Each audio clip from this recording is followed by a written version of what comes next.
Et salut tout le monde, j'espère que vous allez bien. On est très heureux de vous retrouver pour cette dernière de Légistream. Cachez votre déception. La dernière de la saison. Oui, pose pas malheur. Oui. Mais pas le mauvais œil. Une émission spéciale puisqu'on aura notre invité cette fois-ci pendant 1 heure. On va commencer par faire un petit point sur le programme de cette émission. On va commencer par parler de la canicule et des problèmes des bouilloires thermiques. On va parler de la remise du rapport après la commission d'enquête Betaram, et on reparlera de la loi Duplon sur les néonicotinoïdes. Alors avec moi cette semaine, il y a Elsa. Salut. Elsa. Il y a Hugo. Salut Hugo. Et donc, voilà, comme je le disais, pour cette dernière de Légistream, exceptionnellement, on va avoir Aurélie Trouvé avec nous pendant 1 heure. Bonjour. Bonjour. Bienvenue sur le plateau de Légistream. Vous êtes députée La France Insoumise de Seine-Saint-Denis et présidente de la commission des affaires économiques. Tout à fait. Alors, on va commencer par parler de la canicule. Vous êtes première co-signataire d'une proposition de loi transpartisane qui va être déposée avant l'été, pour tenter de régler le problème des bouilloires thermiques. Alors, la première chose, qu'est-ce que c'est qu'une bouilloire thermique exactement ? Très bonne question. Alors, vous savez, je suis aussi députée de Seine-Saint-Denis. Il se trouve que c'est particulièrement les quartiers populaires, d'abord, qui sont touchés, les plus précaires, les étudiants. D'ailleurs, les logements étudiants, beaucoup. Tous les ménages aux revenus modestes. Pour être clair, quand vous avez une grande maison avec grand jardin et la clim, c'est pas là que le problème se pose, bien évidemment. On considère en gros qu'une bouilloire thermique, c'est quand vous avez 28 degrés la nuit au moins, 30 degrés le jour, et ça arrive très fréquemment. En bref, on considère que vous avez à peu près, en fait, 1/3 des logements qui sont des bouilloires thermiques. Et de façon naturelle, ou est-ce que s'il y a des objets qui créent de la chaleur dans la pièce, ça peut compter ?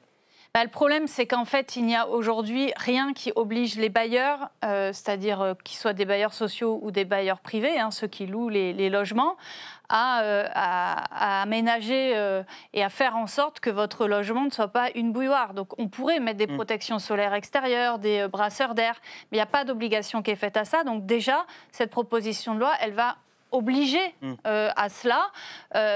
Et donc, d'autres mesures également, par exemple, interdire, c'est tout bête, mais interdire les coupures d'électricité, y compris l'été, parce qu'il se trouve qu'il y a des logements, si vous ne mettez pas de ventilateur, c'est juste infernal.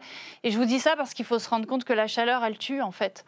Elle tue dans la rue, vous le savez, malheureusement, quasiment tous les jours, là, ces jours de canicule. Il ne faut pas oublier que les SDF meurent plus en été qu'en hiver. Oui. Exactement. Et là, il faut rappeler aussi qu'il n'y a jamais eu autant de personnes dans la rue, alors qu'on avait un président de la République qui avait promis qu'il n'y ait plus personne dans la rue, souvenez-vous. Enfin, moi, en Seine-Saint-Denis, c'est un exemple parmi tant d'autres, il y a des milliers de personnes qui sont aujourd'hui considérées dans la rue. Elles appellent le 115. Il n'y a pas de possibilité. Le 115, les salariés font ce qu'ils peuvent, ils ne peuvent rien proposer. Il n'y a plus de place en foyer, il n'y a plus de place nulle part. Et quand je dis 3000 personnes en Seine-Saint-Denis, c'est donc quasiment la moitié d'enfants. Enfin, faut avoir en tête qu'il y a des enfants qui dorment dans la rue, des milliers, en tout cas des centaines, rien que dans mon département, et évidemment des milliers en France, et là, qui subissent à plein pot, la chaleur, parce que là, dormir et passer son temps dehors, là, actuellement, c'est très, très dur. Et concrètement, qu'est-ce que vous proposez pour ces personnes-là, celles qui sont encore allées dehors, qui vivent nous, de toute façon, le jour où on gouvernera, parce qu'on finira, j'espère bien, par gouverner rapidement, ce qu'on propose déjà, là, c'est beaucoup plus large, pour faire en sorte que ces personnes ne soient plus en la rue, c'est déjà d'avoir des moyens très conséquents pour le logement social, parce que c'est en chaîne.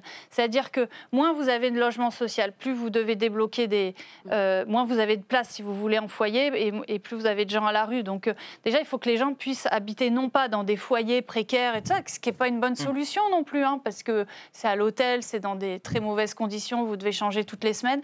Il faut évidemment qu'il y ait des places en logement social. Or, vous savez qu'il n'y a jamais eu autant de gens, il y a des millions de personnes aujourd'hui, c'est 5 millions à peu près, qui sont en attente d'un logement social. Enfin, c'est terrible, quoi. Évidemment, c'est ces gens-là qui sont les premières victimes aujourd'hui des bouilloires thermiques. Donc, je reviens à cette proposition de loi.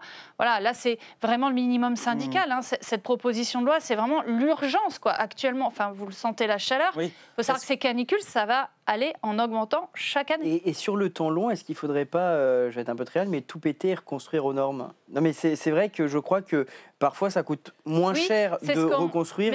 Alors, non, c'est ce qu'on appelle la rénovation globale. Et ben, malheureusement, on a un gouvernement qui ne cesse de faire des coupes budgétaires complètement stupides.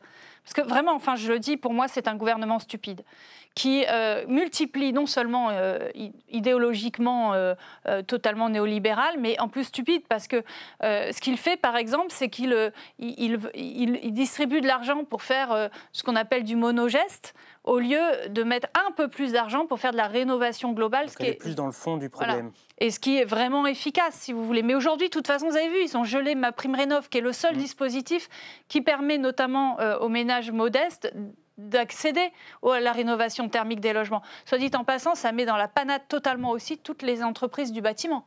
Parce qu'on leur avait promis qu'il y aurait des aides et qu'il y aurait une demande pour la rénovation thermique des logements. Ça fait vivre des dizaines de milliers d'emplois et des milliers d'entreprises. Donc c'est pour ça que je vous dis que c'est stupide. Y compris, ils se prennent pour des champions du soutien des entreprises, alors qu'en réalité, ils mettent dans la panade tout un tas d'entreprises en faisant ce genre de choses, c'est-à-dire en coupant, par exemple, des aides qui étaient prévues pour des années. Et il y a une question, il y a deux questions. Déjà, il y a PNJ qui dit, en vrai, il n'y a pas de solution de grande ampleur contre la canicule. Alors. Et tu as Arc Carrière qui dit, pour protéger des bâtiments par l'extérieur avec des volets, des peintures blanches, des réflecteurs et j'en passe, les architectes des bâtiments de France, les fameux ABF, iront à l'encontre, pas esthétique. Alors, j'ai deux réponses. D'abord, sur les architectes, d'abord, nous voulons justement nous introduisons dans cette proposition de loi une exception pour les protections solaires extérieures, parce que là, c'est une question parfois de vie ou de mort. Hein. Je le rappelle que la chaleur, c'est des maladies respiratoires, des maladies cardiovasculaires, hein, premièrement. Et deuxièmement, est-ce qu'on peut faire... Oui, enfin, contre la canicule, on peut faire, et vous avez raison, il faut une solution de grande ampleur, en fait. LFI, je crois, vient de sortir d'ailleurs un plan canicule, c'est-à-dire que la proposition de loi sur les bouilleurs thermiques, c'est évidemment pas suffisant. Je prends un autre exemple qui fait partie de notre plan canicule. Je ne sais pas, je vous donne, voilà, exemple. Moi, avec mes enfants, j'ai essayé de trouver une piscine ce week-end. J'ai fait, je ne sais pas, 5 ou 10 piscines. Je n'ai pas trouvé de place. Et je vois tous ces gamins-là. Rien qu'hier soir encore, il y avait des gamins qui faisaient la queue le soir pour avoir peut-être l'espoir d'arriver jusqu'au bassin. Et on leur a dit, bah non, au revoir. L'accès. Ce serait faciliter l'accès à des piscines pour tous, exactement. Ou alors pour et qu'il y ait des moyens de l'État, parce que les collectivités locales, pour certaines, sont vraiment étouffées, étranglées budgétairement. Donc il faut que l'État participe aussi à un devoir national qui est de faire en sorte que les gens puissent avoir accès à des points d'eau. Et il y a des quartiers populaires où il n'y a pas de place. Vous pouvez faire même 10 bornes, 20 bornes, 30 bornes. Vous ne trouverez pas de la place dans une piscine. Et là, c'est une question de santé. Et à l'heure où on dit... Elle était complète, la piscine? Enfin, il y avait trop de gens? Ah bah, il y avait plus de queue. Si vous n'arrivez pas pile à l'heure et même en avance, il n'y a pas de place pour la journée. Oui, c'est vrai qu'il y a des piscines. C'est parfois le seul moyen d'avoir de la fraîcheur. Non, mais il y a des queues. Nous, je vous le dis, en cette année, il y a des queues toute la journée. Et il n'y a pas de place. D'ailleurs, il faut faire quoi? Il faut construire des piscines, plus de piscines?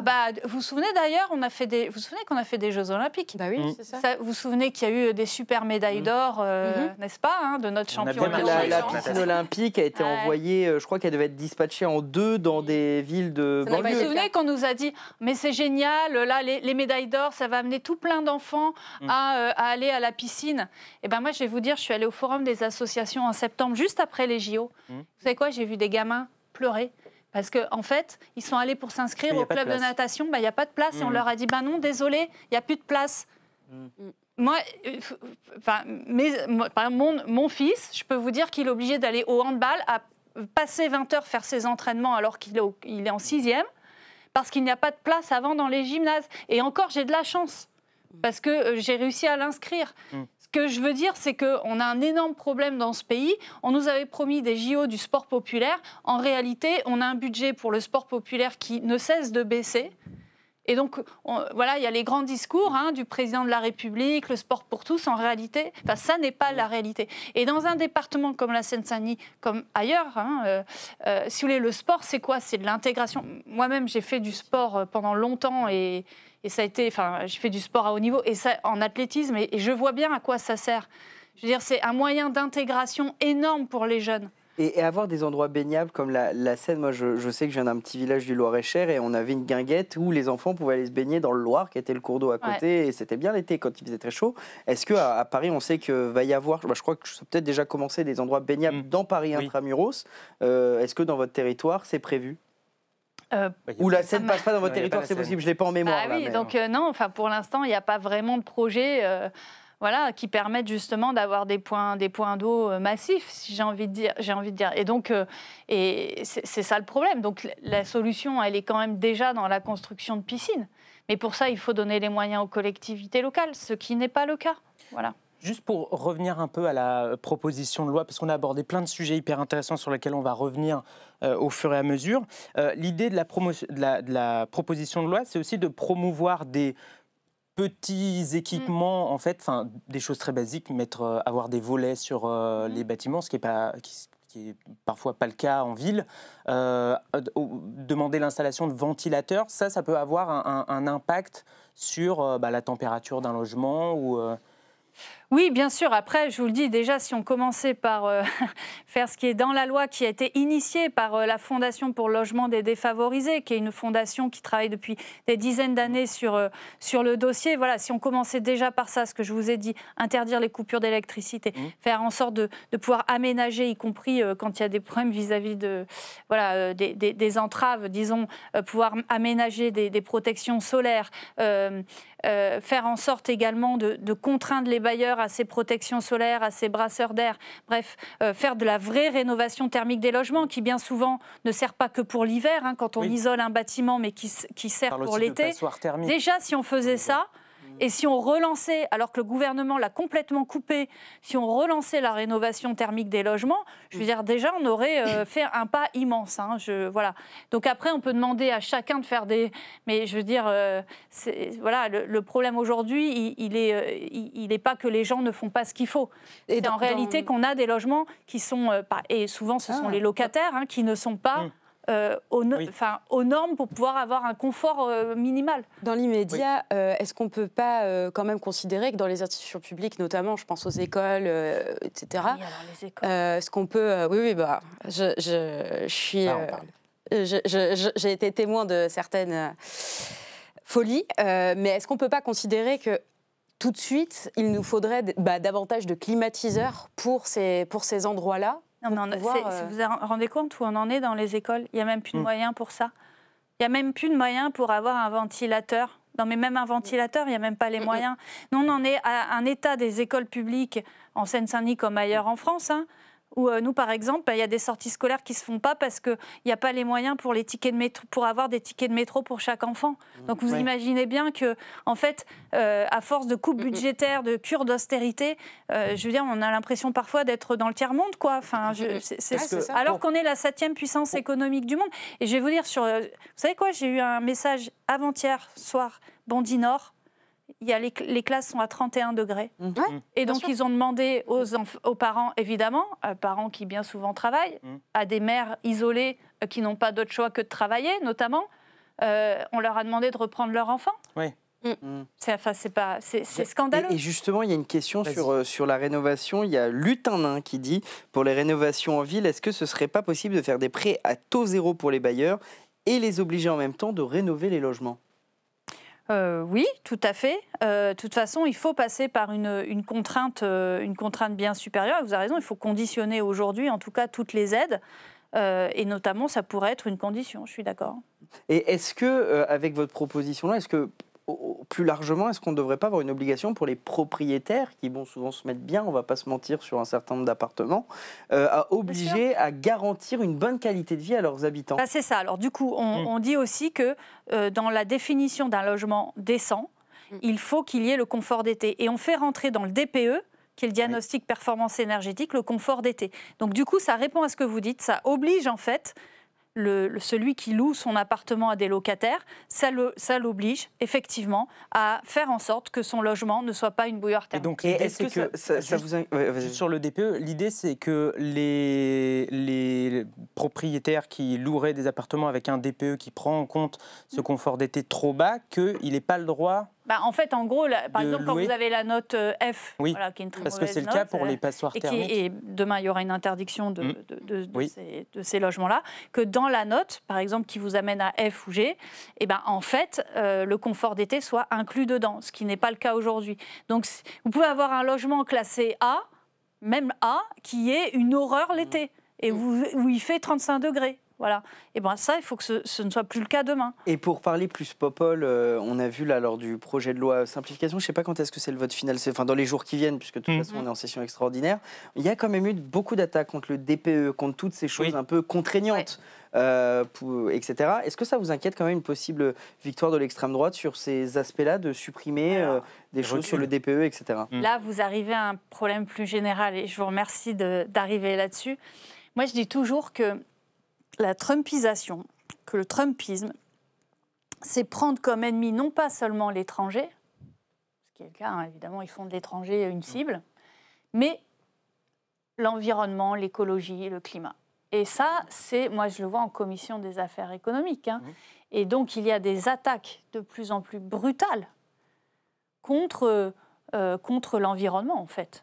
Et donc, ce n'est pas seulement les attaques contre le DPE, le diagnostic performance énergétique, c'est beaucoup plus global que ça. Les ZFE, alors, on sort pas. Alors, ZFE, on en reparlera. Parce que oui, parce que LFI n'était pas trop chaud non plus pour les ZFE. Non, parce que pour le coup, nous, on est pour de l'écologie populaire qui ne se retourne pas contre les classes populaires. Mais par exemple, là, il y a une loi votée dans 7 jours qui va réautoriser un pesticide la loi du plomb, très dangereux, alors on va en dont on va reparler reparler longuement plus tard. Voilà, ils viennent de sucrer, le gouvernement, pas l'extrême droite, le gouvernement vient de sucrer des milliards d'euros pour l'écologie, vous le savez, ils ont sucré le fonds vert, ils ont sucré dans la rénovation thermique des logements. Donc voilà, il y a des régressions. Ils viennent aussi de faire voter une loi pour imposer l'autoroute A69 alors qu'elle avait été mise à mal. Enfin voilà, donc d'ailleurs, je ne vois plus aucune différence entre la Macronie et la droite. Sur le plan écologique. Sur ce plan écologique, puisque le président Macron avait dit « Make the planet great again », il avait fait croire qu'il serait un défenseur de l'écologie, mais il n'y a aucune différence, je vous le dis. Voilà. C'est fini. Et j'ai perdu ma question, donc vas-y, j'allais dire, tant qu'on parlait de l'extrême droite, le RN propose aussi un grand plan clim. Vous pensez à quoi? C'est une bonne solution un grand plan clim de développer en gros la clim pour tous. de mettre de la climatisation un peu partout. Ah oui, en gros, l'idée c'est la solution, c'est de la climatisation. Mais sur l'écologie, la climatisation, ça pose aussi une question. Alors je vais leur demander avec quel courant. Parce qu'en fait, pendant la loi énergie, savez-vous ce qu'a fait voter le Rassemblement national? Fessenheim. Un moratoire sur tout l'éolien et le photovoltaïque. Aujourd'hui, c'est 20% de la production d'électricité. Demain, ça doit devenir bien plus. Et par ailleurs, ils disent, oui, la solution, c'est le nouveau nucléaire. Ça, c'est pas avant 2040. Donc, en fait, de toute manière, ils ont voté pour qu'en fait, on n'ait plus de courant d'ici 2040. Il restera le maintien des centrales nucléaires, celles qu'on peut encore maintenir. Il n'y aura plus d'éolien et de photovoltaïque qui sont les principales sources, par ailleurs, d'énergie. Donc, après, je vous passe les propositions complètement loufoques qui seraient de multiplier par je ne sais combien les centrales hydroélectriques. Donc, ils proposent ni plus ni moins que de noyer des dizaines de villages sous l'eau. Donc, j'ai envie de vous dire, ces propositions sont insensées. Elles ne tiennent pas debout.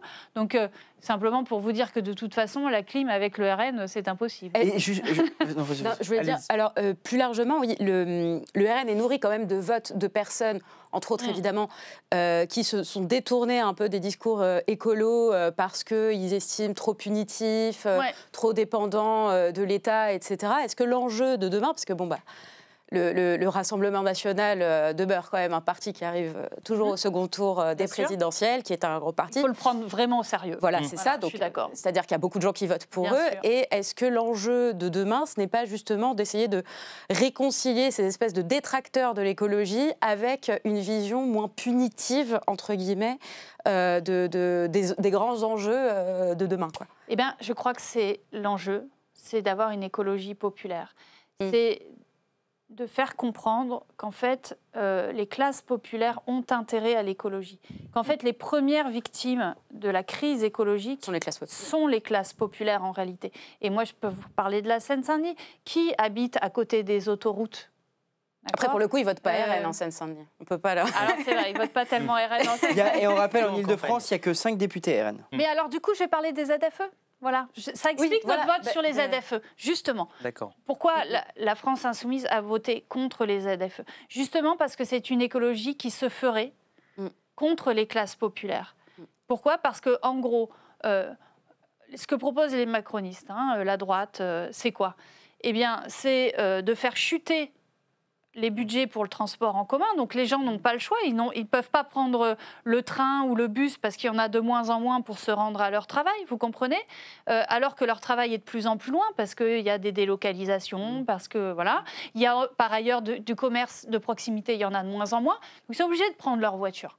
Et on dit à ces gens-là qui ont le vieux diesel, excusez-moi, mais la voiture pourrie, j'ai pas envie de dire ça comme ça, mais la voiture bas de gamme, vous voyez, mais la seule à laquelle vous avez accès, eh ben on leur dit bah non, désolé. Par contre, les riches qui ont le gros SUV hybride ou électrique, eh ben qui coûtent je ne sais combien, eux ils peuvent rouler.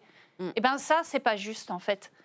Oui, mais pourtant, de mémoire, je crois qu'en région Île-de-France, la qualité de l'air s'est améliorée depuis qu'il y a eu justement ces exclusions des véhicules. Et justement, où est-ce qu'ils sont placés les catégories les plus populaires qui meurent, notamment de ces particules fines ? C'est à proximité du périphérique. On le voit à chaque fois quand on prend le périph', on voit les tours, les grandes tours. Et je crois que c'était envoyé spécial ou cache investigation. Il y a deux façons. On voyait la trace vraiment de suie dégueulasse sur le bord des fenêtres où il y a les enfants.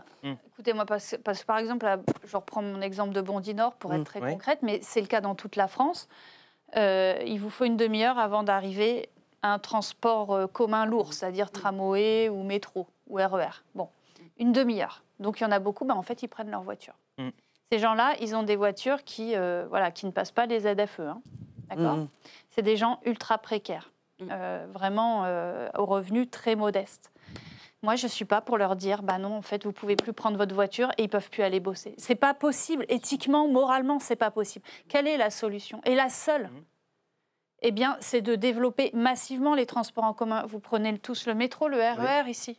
Ouais. Vous avez vu l'enfer là depuis 3 jours ? D'ailleurs, oui, on est passé en horaire d'été alors qu'ils nous incitent à prendre davantage. Mais c'est de pire en pire. Mais vous prenez le RER depuis des années, non ? Et le métro, c'est de pire en pire. Oui, bien sûr. Je veux dire, il y a la ligne 13. La ligne 13, il faut attendre plusieurs métros avant de monter dedans. Les RER, il y en a de moins en moins. Est-ce qu'il faut pas repenser le travail ?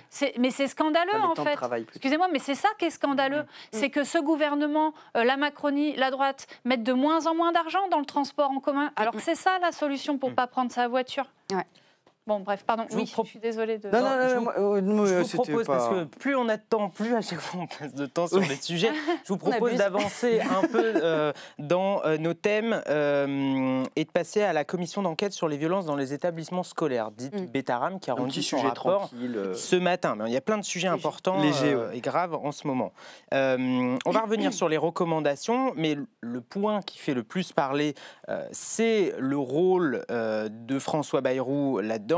Les 2 rapporteurs ont constaté que les violences physiques et sexuelles ont continué à Betaram, alors que François Bayrou était au courant dès 1995 et qu'il avait les moyens d'agir et qu'il n'a rien fait. C'est assez grave comme accusation qui est portée. Oui, mais il y a des preuves qui montrent que Bayrou était... Ce qui est sûr à 100%, ce qui est sûr qui a été démontré, c'est que Bayrou était au courant des violences physique. Il le savait, de toute façon, tout le monde le savait. Tout le monde le savait. 95. En 95, mais même avant, enfin, faut pas. C'était la réputation. Lui dit. Oui, mais c'était en tout cas, c'était une réputation d'établissement. Tout le monde était au courant. Pour les violences sexuelles, là, c'est un peu plus tendu sur les rapports. Il y aurait des éléments qui montreraient qu'en 98, il aurait été mis au courant. Mais parce qu'il y a eu le père Caricart qui a été mis. Donc en fait, est-ce qu'avant qu'il y ait la médiatisation judiciaire de cette affaire, il est au courant ? C'est là où il y a un petit point. Mais donc, quand on voit ce que concluent les 2 co-rapporteurs, pour le coup c'était transpartisan, puisque c'est Violette Spilbou et Paul Vanier, c'est assez grave comme fait porté dans un rapport. Les faits sont terribles, quoi. Enfin, vous avez suivi comme moi, c'est terrible. C'est terrible ce qui s'est passé et ça n'est pas qu'à Betaram. Oui. D'abord, je veux le dire aussi, d'ailleurs, il pointe aussi des violences sexuelles terribles dans d'autres établissements, notamment catholiques. D'accord ? Et d'ailleurs, c'est urgent, quoi. Il faut des contrôles, il faut arrêter cette omerta, parce que c'est des enfants. Et alors, en ce qui concerne le Premier ministre, je vais reprendre tout simplement ce que disent les rapporteurs. Je rappelle qu'il y a une des rapporteurs qui vient de la minorité présidentielle, Violette Spilbou. Les rapporteurs disent que... D'abord, ils rappellent que François Bayrou était ministre de l'Éducation pendant les premières plaintes, qu'il y a eu chez lui un défaut d'action, d'accord, qui a pu laisser les violences perdurer alors qu'il était informé et qu'il avait les moyens d'agir. Par exemple, moi, j'ai été choquée, je ne sais pas si vous avez vu son audition. Oui. J'ai été choquée, notamment de la façon dont il s'est... de la façon dont il a attaqué une lanceuse d'alerte, Françoise Goulung. Qui était la professeure qui était à Bétarame. Et qui a alerté parce qu'elle a vu de ses propres yeux des violences. Elle a alerté. Elle a alerté par ailleurs sa femme. Elle a alerté tout court François Bayrou. Et aujourd'hui, il la traite, mais c'est terrible comme il la traite, y compris en audition, en disant qu'elle affabule. Et est-ce que le drame de François Bayrou, désolé M. Bayrou pour ce que je veux dire, mais est-ce que c'est pas juste un vieux monsieur de son temps, attention, c'est pas une excuse, hein, mais qui est dans son élément où la violence banalisée, on a banalisé je parle pas des violences sexuelles, attention, je parle bien juste des violences physiques, où pour lui, et d'ailleurs je crois, il y avait un échange d'ailleurs lors de l'audition sur le sujet, Fatia Kelouachi en a reparlé ce matin, où en gros pour lui, les baffes, ça rentre, il y avait un échange comme ça, avec Rodrigo Arenas, votre collègue. C'est vrai qu'à l'époque, nous on vient quand même d'une époque, quand on était tout petit, où prendre des fessées, c'était pas si grave, prendre des claques, c'était pas... Il n'y a pas question de fessées, là. Oui. Il est question de sévices extrêmement graves, qui mettent en danger la vie des enfants. D'accord ? Il est question de viol. Oui, non, mais moi c'était plus sur la question de la génération. Nous ne sommes pas sur des fessées et des... Même si, bien heureusement, aujourd'hui, c'est interdit par ailleurs, mais nous ne sommes même pas là-dessus, d'accord ? Bien sûr, parce que pour vous, même à l'époque, ça devait être extrêmement scandaleux. Ce sont des crimes, voilà. Ce sont des crimes. Et par ailleurs, non, M. Bayrou n'est pas un vieux monsieur. M. Bayrou est Premier ministre de la France. M. Bayrou a menti devant la représentation nationale sur ce qu'il savait de ces sévices. Et donc, c'est très grave, voilà. Pour revenir aux recommandations, il y en a eu 50. Vous parliez tout à l'heure des établissements privés, parce que donc, le rapport il est beaucoup plus général que ça. Pour vous, c'est quoi un peu les points les plus importants, soit sur le contrôle des établissements privés, la reconnaissance des victimes, tout ça, ça fait partie des recommandations. Tout est important et le tout est indispensable. Évidemment, la reconnaissance de la responsabilité de l'État, qui est urgente. Évidemment, l'indemnisation des victimes. Les victimes de Bétarame n'ont toujours pas vu un sou d'indemnisation, quand même. Bon. Et évidemment, un contrôle bien supplémentaire de ces établissements. Paul Vanier, qui est un des deux rapporteurs, également pointe du doigt la responsabilité du secrétariat, ce qui s'appelle le SGEC, le secrétariat général à l'enseignement catholique, qui est une forme de ministère bis, qui aujourd'hui aussi explique bien des choses, sans doute, qu'on permet à ces établissements catholiques sous contrat, d'accord, et qui ne devraient pas être permis. Donc, je le dis, aujourd'hui, il y a vraiment énormément à faire. Il y a...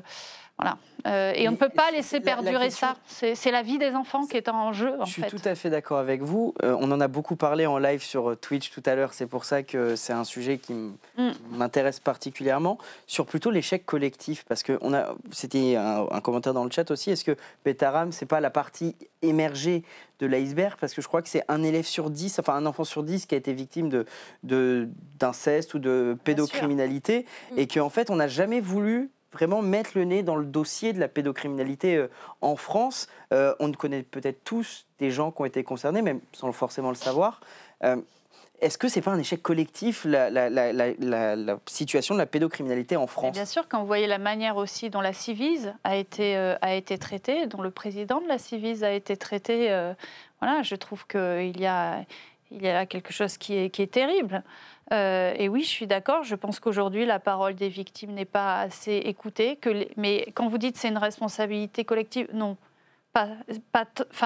Comment vous dire? c'est d'abord une responsabilité des gouvernements successifs. Je veux dire, c'est trop simple de dire qu'il y a une responsabilité diluée, d'accord ? Et là, il y a un exemple très concret, qui est qu'il y a un Premier ministre qui a été ministre de l'Éducation, qui était au courant, d'accord, qui aurait pu faire et qui n'a pas fait. Il y avait d'autres personnes qui étaient en poste qui auraient pu faire et qui n'ont pas fait. Il y a une défaillance gravissime, et c'est dit dans le rapport, une défaillance gravissime de l'État. Donc moi, je refuse de dire que tout le monde serait responsable. Voilà. Certes, il y a une omerta, certes, il y a des élites qui ont été des notables, notamment à Betaram, qui ont été particulièrement soit complices, complices en fait, hein, et qui portent une responsabilité, mais on ne peut pas dire que tout le monde est responsable. Il y a la libération de la parole et certainement pas des victimes, et certainement pas des parents. Est-ce qu'on ne peut pas imaginer dans le cas de Betaram, alors pour ce qui est de François Bayrou, bon, on le sait, qu'il est lui-même catholique, etc., comment dire, que le fait que ce soit systématisé dans cet endroit, ça ne relève pas aussi du fait que dans les établissements scolaires confessionnels, l'État n'a pas les mêmes moyens de contrôle et qu'on ne devrait pas s'orienter justement vers la fin de ces institutions confessionnelles. Désolée, je parle pour... Mais je crois que Fatia Kalouachi dit qu'elle ne voulait pas rouvrir la guerre religieuse, non, j'ai plus le nom, de la guerre scolaire. Écoutez, déjà, avant de dire qu'il faut... Par un idéal républicain, en tout cas. Voilà, moi, je ne dis pas qu'il faut les fermer, bien évidemment. Je dis simplement que l'État doit contrôler. Voilà, doit vraiment contrôler. Et donc, s'immiscer dans des affaires religieuses, pour le coup. Et que par ailleurs, je le dis aussi, parce que pour le coup, je vis comme d'autres dans des zones... moi, je le dis aussi, il y a un problème avec l'école privée aujourd'hui. C'est qu'en fait, à force de mettre de moins en moins de moyens dans l'école publique, d'accord ? Qu'est-ce qui se passe ? C'est que de plus en plus, il y a des parents qui mettent leurs enfants dans le privé. Voilà, qui mettent leurs enfants dans le privé, qui font de l'évitement scolaire aussi, ce qui fait qu'il y a de moins en moins de mixité dans les écoles, je le dis, et c'est un énorme problème parce que l'école qui est censée être le lieu de mixité sociale, le lieu où il y a une égalité des chances, ça n'est plus le cas. Et c'est de moins en moins le cas. Et d'ailleurs, vous savez que la France est épinglée dans tous les classements internationaux sur son école publique, sur son école tout court. Pourquoi ? Parce que l'État abandonne petit à petit l'école publique. Et je vous le dis, moi aussi, en tant qu'ancienne, enseignante, fille de prof, ça me révolte en fait. S'il y a bien quelque chose sur lequel on devrait être tous d'accord, c'est de mettre le paquet sur l'école publique. C'est le seul lieu d'égalité des chances, le seul. Et en fait, moi, quand je vois qu'il y a des enfants, suivant votre naissance, vous savez à l'avance, quasiment, si vous allez réussir dans la vie ou pas. Enfin, moi, je vous le dis avec émotion, parce que voilà, c'est ce qui se passe.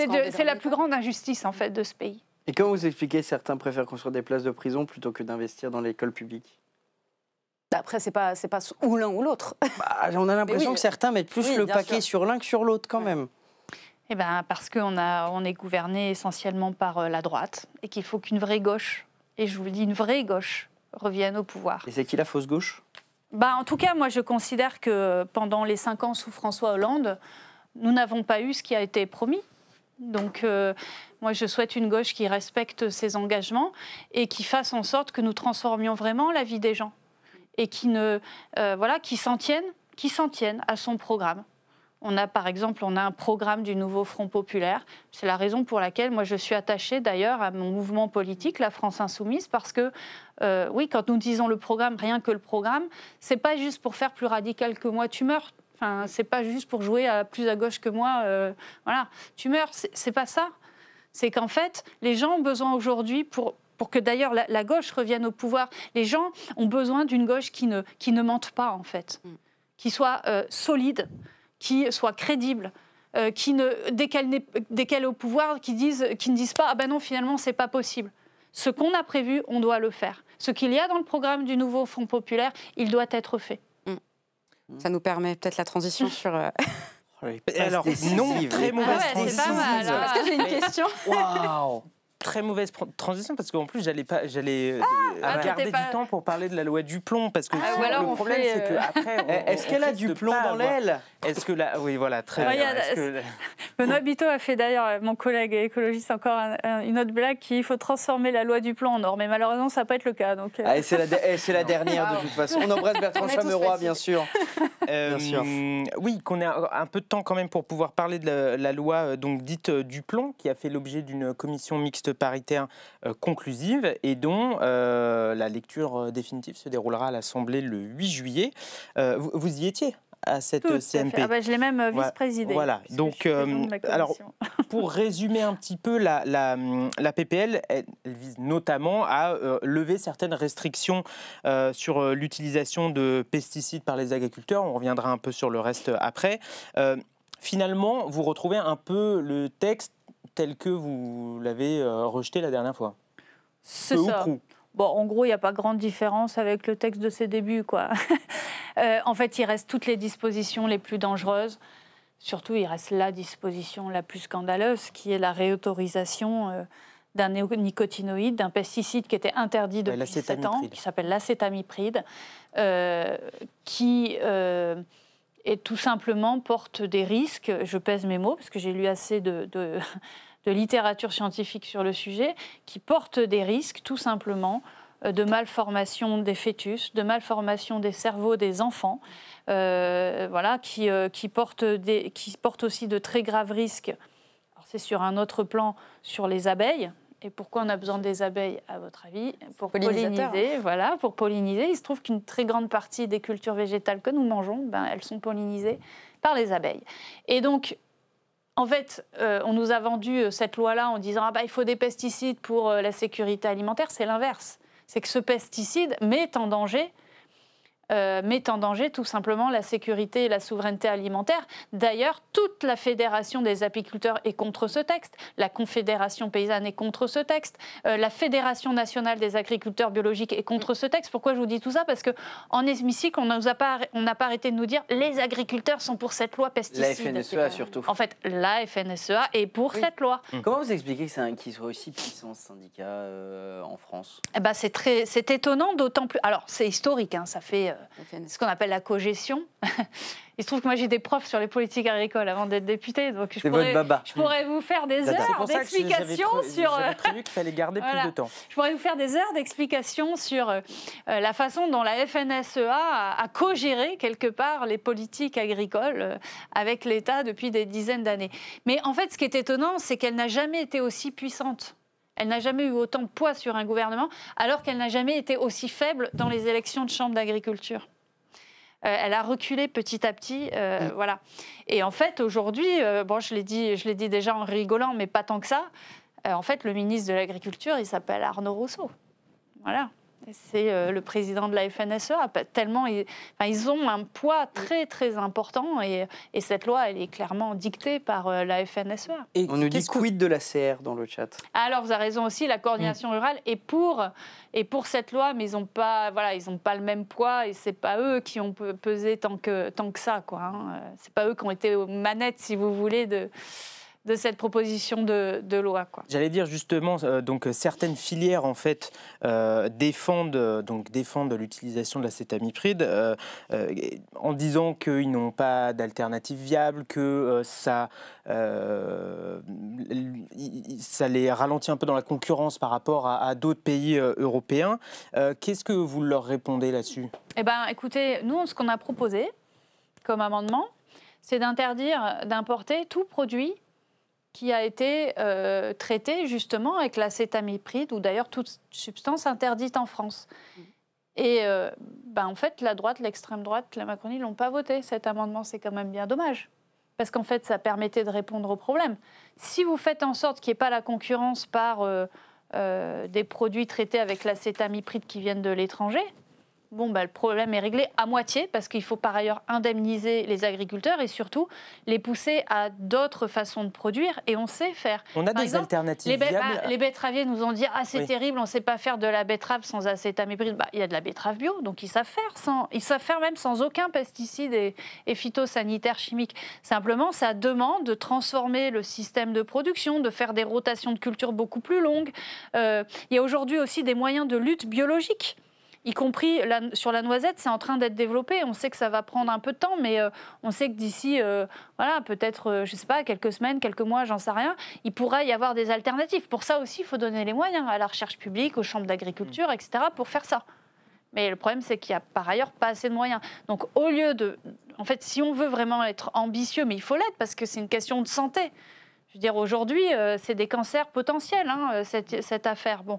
Donc, si on est ambitieux, qu'est-ce qu'il faut faire? On interdit l'importation et on fait en sorte de mettre le paquet sur des alternatives et on aide les agriculteurs, on les indemnise pour qu'ils gardent un revenu suffisant pour aller vers des alternatives. Voilà. Autre gros point de ce texte, il prévoit aussi la facilitation du stockage d'eau pour l'irrigation des cultures. C'est le retour en tout cas dans le débat des méga-bassines. Alors oui, moi je ne suis pas contre évidemment le stockage d'eau. Le problème c'est quel type de stockage d'eau. Et le problème des méga-bassines, c'est que ça pompe directement dans les nappes souterraines, y compris, y compris l'hiver. Donc, évidemment, ça agit et de façon néfaste sur les écosystèmes. Par ailleurs, ça se fait pour une minorité d'agriculteurs au détriment de la quasi-totalité des autres. Voilà. Donc, c'est quelques pourcents d'agriculteurs aujourd'hui qui irriguent. En fait, en réalité, là, c'est pareil. Il faudrait un plan, mais ce gouvernement n'a aucune idée, aucun plan réel. Il faudrait un plan aujourd'hui pour faire en sorte que l'agriculture s'adapte vraiment au changement climatique. Et l'adaptation, ce n'est pas la fuite en avant. Parce que plus ça va aller, plus l'été, vous allez avoir des interdictions d'usage. Qu'est-ce qu'on va faire? On va continuer à irriguer de plus en plus et puis de moins en moins, on pourra... Parce qu'il va bien falloir de l'eau dans les centrales nucléaires, il va bien falloir de l'eau, ne serait-ce que pour boire, pour l'usage domestique. Aujourd'hui, il y a quand même des restrictions d'eau dans beaucoup de départements chaque été. Et par exemple, ça veut dire abandonner le maïs qui consomme... Alors, on y arrive. Savez-vous qu'effectivement, aujourd'hui, 25% de l'eau consommée, je dis bien consommée, je pèse tous mes mots, c'est le fait du maïs en France. Puisque la moitié, c'est l'agriculture irriguée, et la moitié de cette agriculture irriguée, c'est le maïs. Le maïs, à quoi il sert? On en mange un petit peu, certes, mais c'est surtout du maïs semence qu'on exporte, et c'est du maïs qu'on met avec du soja pour nourrir les animaux. Donc, par exemple, là, vous pourriez développer une autre forme d'alimentation herbagère, et il y a des prairies qui sont aujourd'hui très performantes, qui permettent aussi d'alimenter de façon efficace les troupeaux. Et donc, on pourrait réduire fortement, en tout cas, la part de maïs en France. Mais là aussi, ça demande tout un plan, ça demande d'aider les agriculteurs, ça demande de les protéger aux frontières commerciales aussi. Parce que c'est sûr que ce n'est pas en allant signer un accord entre le Mercosur et l'Europe que vous allez permettre tout ça. Il faut au contraire faire en sorte que la France et l'Europe soient protégées de la concurrence déloyale.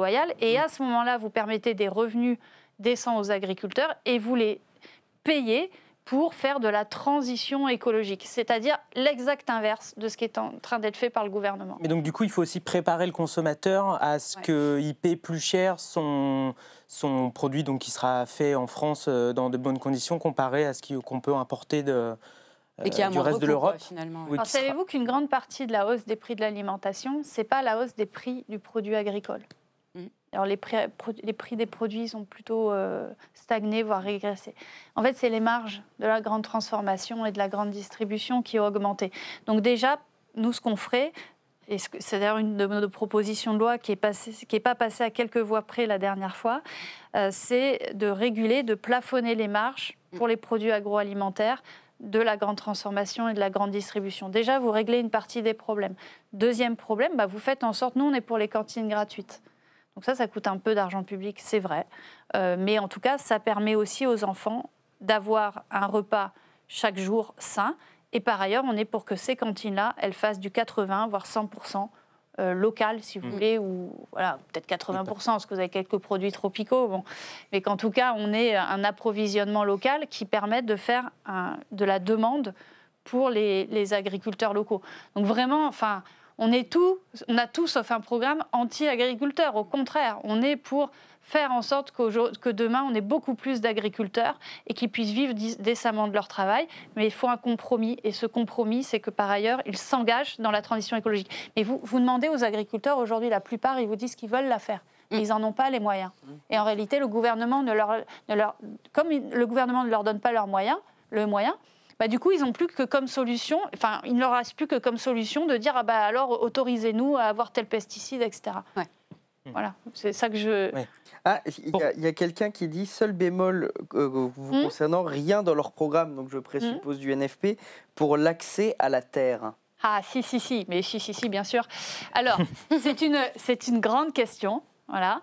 D'abord, ça demande, alors je suis désolée, c'est pour les spécialistes, mais ça demande sans doute... Alors, visiblement, on a des spécialistes. Alors, pour ceux qui connaissent, il y a ce qu'on appelle les SAFER, qui sont les organes de régulation du prix des terres. Et aujourd'hui, il faut que les terres aillent en priorité aux jeunes agriculteurs qui veulent s'installer et pas aux gros agriculteurs voisins.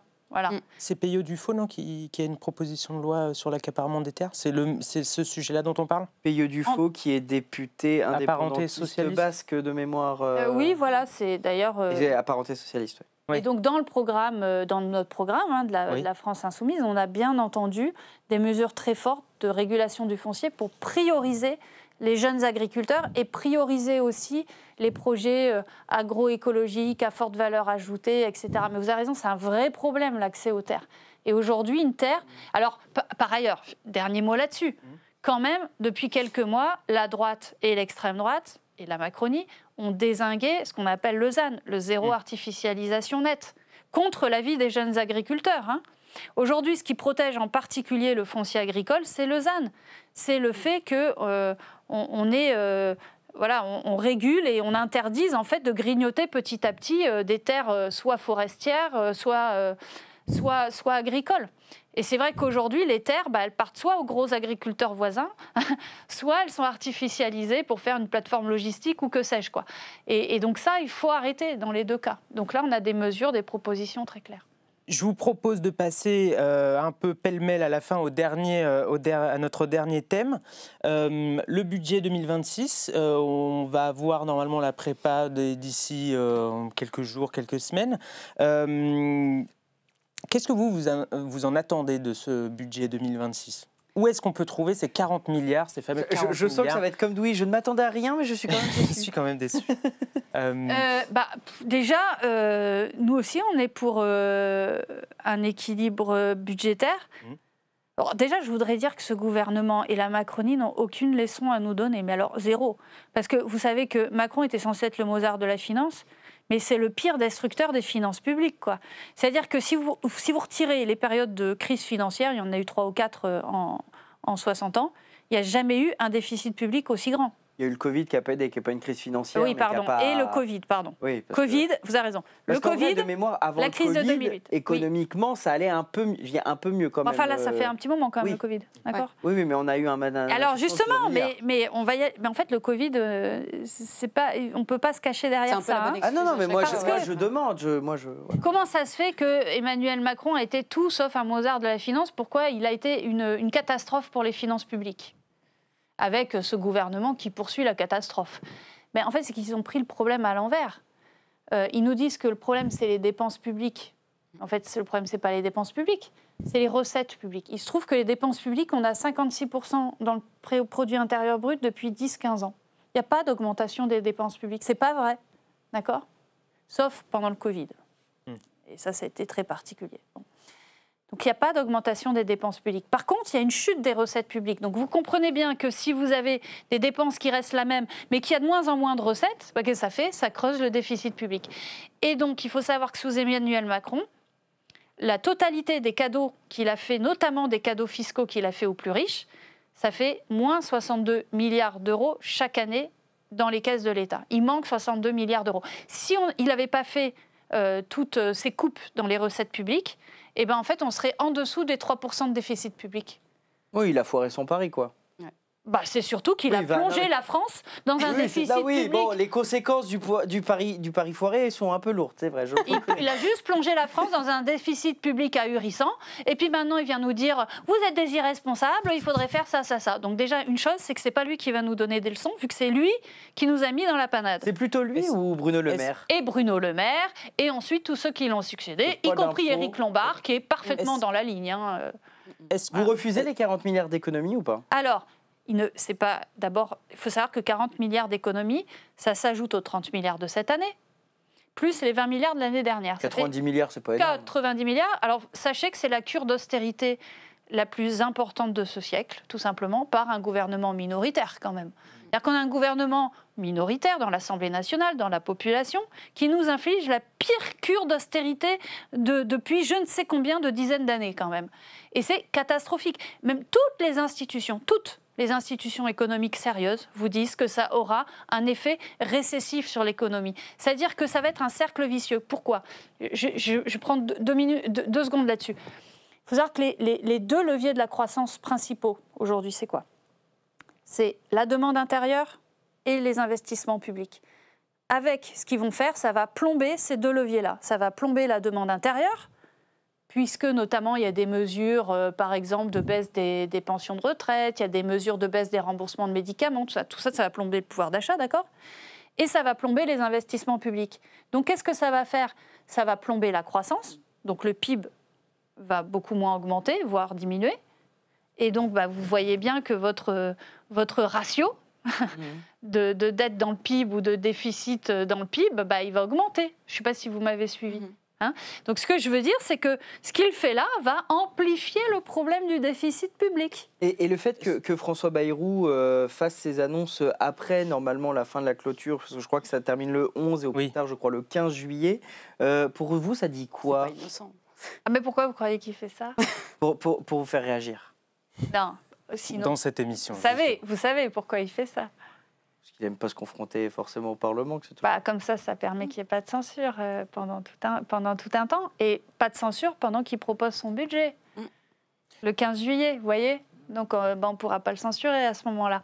Bon, donc c'est bien dommage parce que du coup, ça aurait permis par exemple de légiférer autrement que ce qu'on a fait. Je suis en train de me dire, mathématiquement, s'il le présente le 15, il y a le délai constitutionnel pour le dépôt de la motion de censure et pour son examen. Si vous le déposez genre le 13... Non, ça finit c'est le 11 juillet. pile, ça peut pas aller. Ça finit le 11. Ah, je croyais que ça pouvait déborder. C'est le 11 juillet, mais... Il est fort quand même, pas.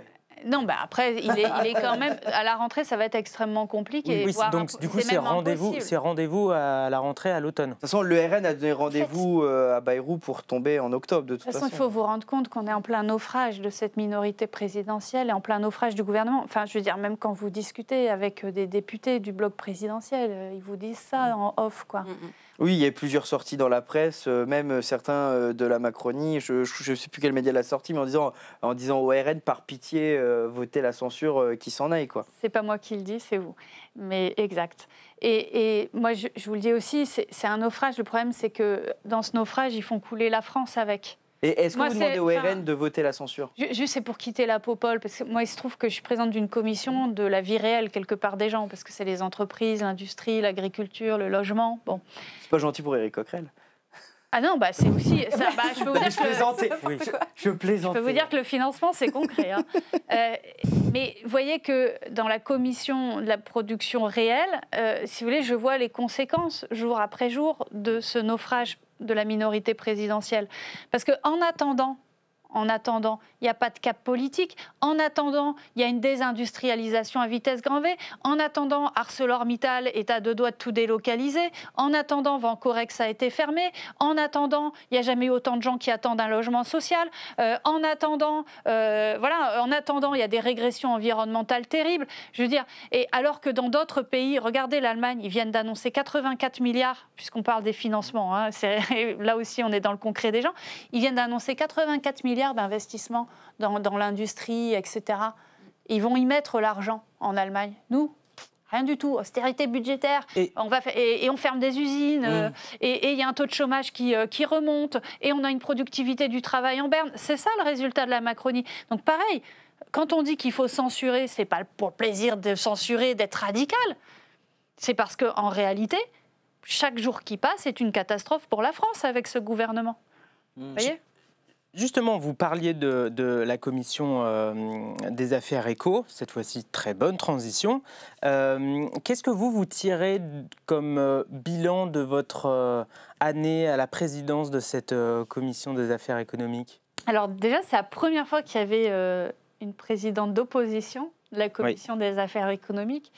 En rigolant, parfois je dis, voilà, je suis passée de la présidence de l'association Attaque, qui avait pour but, et qui a toujours pour but de désarmer les marchés financiers et de construire une autre économie à la présidence de la Commission des affaires économiques. C'est un peu, ça, vous en gardez quand même quelque chose qui influence votre manière de mener un peu la Commission des affaires éco, en tout cas, ces convictions-là. Oui, par exemple, c'est ce qui m'a amené, par exemple, à organiser, évidemment en m'appuyant aussi sur mon bureau, qui est transpartisan, à organiser des auditions de grands patrons, Sanofi, Renault, Valeo, Michelin.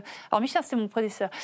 Mais au moment où il y a des grands plans de licenciement, c'est ce qui m'a amené aussi, ce qui n'avait jamais été fait par un président de commission des affaires économiques, à aller avec le rapporteur général du budget à Bercy pour contrôler des documents, par exemple ceux sur le contrat avec ArcelorMittal. Bon, fonction qui n'avait jamais été prise, utilisée avant. On l'a découvert en arrivant à la présidence. J'ai découvert que je pouvais faire ça.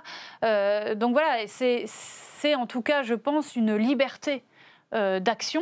Parce que je ne suis pas là pour servir la minorité présidentielle, c'est une liberté d'action qui, y compris, peut redonner du sens à cette commission des affaires économiques. Parce que ça nous a amené à faire, je pense, des auditions qui n'auraient pas eu lieu. Ça nous a amené à contrôler des documents qui n'auraient pas été contrôlés. Et j'espère pouvoir continuer à le faire, puisque vous le savez qu'il va y avoir d'ailleurs des élections. Des élections à nouveau. Et je dois dire aussi que je suis la deuxième femme de l'histoire à être présidente de cette commission des affaires économiques. Je suis heureuse aussi que les affaires économiques ne soient pas seulement une affaire d'hommes, je le dis en passant. Oui. Et justement, à la rentrée, il y a la redistribution des rôles. Vous allez remettre votre poste votre titre en jeu, votre titre. Voilà. Est-ce que vous craignez d'être battu par le RN ou que le RN obtienne une présidence ou une vice-présidence à l'Assemblée ? Mais je vais vous dire, nous verrons bien. Je ne peux pas vous dire plus que ça. En tout cas, moi, je fais mon travail en attendant. Je le fais du mieux possible. En respectant d'ailleurs, j'espère complètement, et c'est ce que je tente, l'impartialité dans ma fonction de présidence Est-ce que du coup, il faut un équilibre à l'Assemblée en respectant, moi, je le fais dans ce travail-là. Ensuite, on verra bien, soit... vous l'avez vu comme moi, soit il y aura un accord avant entre tous les groupes, soit nous irons au vote. Et c'est la démocratie. Est-ce que vous souhaitez qu'il y ait, vu que c'est le premier groupe à l'Assemblée nationale, la plus petite coalition, mais le premier groupe quand même, qu'ils obtiennent un poste pour avoir un minimum de représentativité? Alors ça, c'est pas moi qui le souhaiterais, c'est nous qui allons discuter, et nous en discutons actuellement au sein de mon groupe parlementaire. Donc, par ailleurs, j'ai suffisamment de respect pour la démocratie de manière générale, et y compris la démocratie au sein de mon groupe parlementaire, pour ne pas donner un point de vue qui n'a pas été discuté encore. Voilà. Mais donc, en tout cas, vous rempilez pour l'année prochaine la présidence des affaires éco. Je serai évidemment candidate, parce que je pense que c'est utile. Voilà. Dernière question, très rapidement, parce qu'il reste une minute. C'est vrai qu'il y a eu un événement un peu inédit là, sur Twitter. La France Insoumise s'est désolidarisée sur Twitter de Sébastien Delogu après une interview qu'il a donnée sur le média d'État algérien. Pourquoi ? C'est vrai que c'est, je crois, une des premières fois où LFI se désolidarise d'un de ses députés sur les réseaux sociaux. Qu'est-ce qu'il a fait qui vous a tant déplu à LFI, Sébastien Delogu ? Je n'ai pas bien vu ce qu'il avait déclaré, mais en tout cas, je trouve ça très sain, très bon que, quand il y a, par exemple, une prise de position individuelle, on rappelle que, en fait, ça n'est pas la position prise de manière démocratique par le groupe parlementaire ou par la France Insoumise. Donc, il n'y a pas de... et d'ailleurs, je pense que ça n'a pas fait de problème. Parce que c'est vrai que c'est rare que vous vous désolidarisez pour toutes les prises de parole individuelles de vos collègues. C'est rare qu'il y ait un tweet de LFI qui dise alors nous, c'est son avis personnel, nous, c'est pas le nôtre. C'est rare que ça arrive quand même. Oui, je trouve qu'on le fait rarement parce qu'on le pèse, mais voilà, on l'a fait cette fois-ci justement, et je pense que c'était important. Voilà. Eh ben, merci beaucoup Aurélie Trouvé d'avoir répondu à nos questions pour cette dernière émission de la saison. Dites-nous dans le chat si ce format vous a plu, qu'on ait un peu plus de temps pour... J'ai une question. Non, c'est pas une question, c'est juste quelque chose qui vient de tomber parce que ceux qui suivent la chaîne Twitch savent que ça me tient à cœur. Le gouvernement vient d'annoncer le relancement de Agora, la plateforme de démocratie participative. J'avais interrogé Sophie Prima sur le sujet. Là-dessus. La plateforme est à l'abandon depuis un an. Ça vient d'être relancé, donc Hugo content. aujourd'hui. Grâce à toi, je pense que c'est ça qui a relancé. Je pense que c'est ça qui a relancé l'idée. Et ben oui, donc dans le chat, n'hésitez pas à nous dire ce que vous avez pensé, voilà, d'avoir un peu plus de temps pour aborder tous les différents thèmes. Merci beaucoup d'avoir suivi cette émission. Merci Elsa, merci Hugo. Rendez-vous à la rentrée. Merci Aurélie Trouvé. On vous donne rendez-vous à la rentrée et bonnes vacances pour ceux qui partent déjà en juillet. Profitez bien. Ciao tout le monde.